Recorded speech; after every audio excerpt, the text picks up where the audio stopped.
If you're someone that hits the ball to the right of the target, so in other words you push the ball to the right, or sometimes referred to as a block, the problem may not be all about a club face being open. It could be that your swing path is travelling too much from this side of the line to too much this side of the line, and one of the reasons for that might be a faulty knee action. A lot of people, when golf's described in magazines and books and so on, people talk about hips a lot. They'll talk about how the hips have got to move in the golf swing, but very few talk about what the knees have got to do in the swing, and the knees sit underneath the hips. So it's kind of important to understand that the knees have a real function in the golf swing, and certainly they can control what the hips are doing in the swing. And what I mean by that is, if I was standing to hit this golf ball and I swing it back some way to here, say, and I come through and this hip just travels outwards and then round like this, what it can do is it can make it easier for the club to travel on two inside to outer path, and the result of that type of stroke is a golf ball that goes well to the right of the target line. In today's lesson, I'm going to talk to you about the type of knee action that professional golfers use, which is a little bit different to what you'll see a lot of amateurs use. A lot of amateurs use what I call a roundhouse technique with the hips, where literally the hips come around like a door this way, and this can get people in all sorts of trouble, because when these hips move this way, quite often this right shoulder for a right-hand golfer is traveling too high and too much in front of you, and it leads to outside to in swings and shots certainly that travel to the right. What professionals do is when they swing to the top of the swing, the first move, you'll hear all sorts of things like left knee moves forward, but interestingly enough, to keep the golf club on its correct plane, the right knee moves in behind the left knee in this fashion.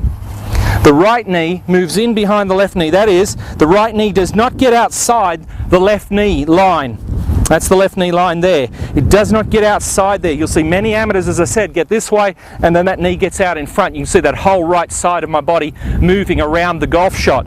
What we're looking for is, if you want to hit a shot more strong down the line, with the chances of it drawing a little bit more, you go for this pro knee action. So the club gets back into the side of you here, and the first move is to drive this knee, right knee, into this space here, into this pocket here, right there. So it goes that way. And what that does is it controls the amount of motion sideways you get. In other words, if you look at it from this angle here, if I swing back, when I drive this knee in behind this knee, it makes this knee move over my shoe but no further. Whereas if I move this way, a lot of people will move their hip well to the left, and then this hip will come around and the club will swing on the wrong path, and you know the rest. So swing goes back to here, the right knee moves, drives across, so you're pushing off the instep of your right shoe into this position here. When you come through and strike the ball, the hips, or the knees rather, will be a little bit more aligned. They won't be as open, and you'll have the heel off the ground, and you'll be driving from the inside of the right toe here as you're hitting the shot, where you'll see a lot of professional golfers right about here.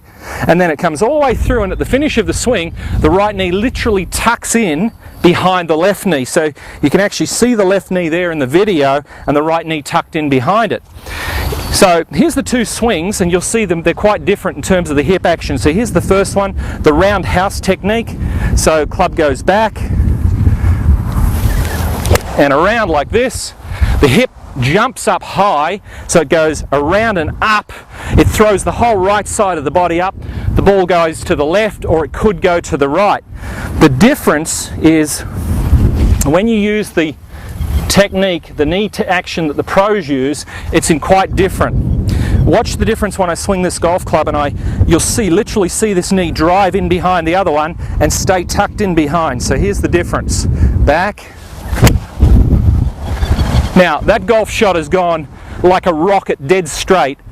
And as I came through, I drove that right knee right into the pocket in behind that left knee. So I'm driving it literally into there, really tight through here, and it controls the amount of rotation of my hips, and it also controls the tilt of my hips. So my hips tilt down more rather than the roundhouse action that lifts the hip up and round, which I'm sure some of you watching this video would be familiar with. And if you ever wondered how to sort it out, now you kind of got more of an idea. So again, let me go through. I'll do a little slower for you. This is the second routine. So this is the pro knee action. Back.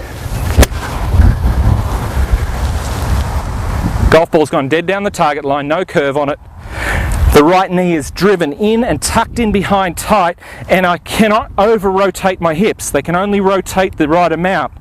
The roundhouse technique, they can over-rotate. By that I mean they can go too much round. They'll end up going round this way, and one of the big indicators is there'll be a gap between your knees, and this right knee will be well in front of the left knee. So if you're doing that, you'll see that's what I call faulty knee action. The knees aren't controlling the hips, and that we need to do that a little differently. So one more. Okay, nice easy one again. Watch the action of the knees. Right knee tucks in behind left. Back. Controls the action. The ball goes more down the target line. The hips are a lot more stable. They're not moving sideways as much, and they're not rotating as much. They're rotating a little left, which is making it easier for the hands and arms to catch up and sync up with the body. And that's what we're doing here. We're synchronizing the arm swing with the lower body, that is from the hips and the knees and the ankles. So I hope this exercise will help you. It takes a little bit of practice, but you've got to really think about it. And the best way to do that's just make little short swings, just half back swing and half through swing, and just what I call kissing the knees. So you go back, halfway back, kiss the knees, hold the club into the halfway follow through position like I've done. Really feel like they're tucked in. You can't get that knee any more behind. You'll see that you'll have a foot angle here that you probably don't have when you've got your roundhouse.